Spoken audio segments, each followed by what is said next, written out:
Joe just bought a big 80-inch TV, and to save money, he decided to buy a no-name wall mount. Let's see what happens. Hope that wasn't important. That looks complicated.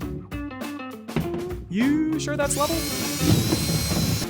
That's not a lot of space.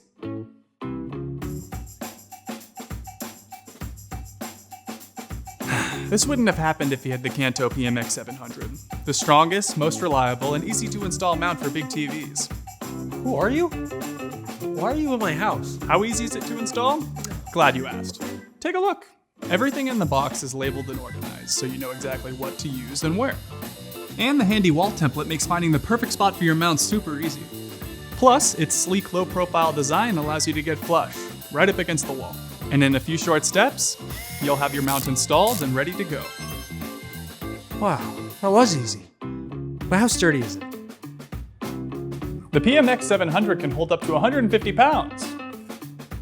Whoa.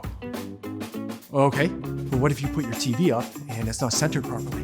No problem. With the horizontal offset, you can recenter your TV without having to drill new holes or remount anything. Just take out 4 bolts and adjust. What if I want to watch TV over here? Why? Well, I don't know. Well, with the 31-inch extension arm, you can swivel even the biggest TVs without hitting the wall. So you can watch TV wherever you are. Plus, with the toolless tilt, you can tilt it forward and backwards, anytime you need to. Anything else? Yeah. Get out of my house. You're welcome. Next time you're thinking about buying that big new TV, think Kanto TV mounts.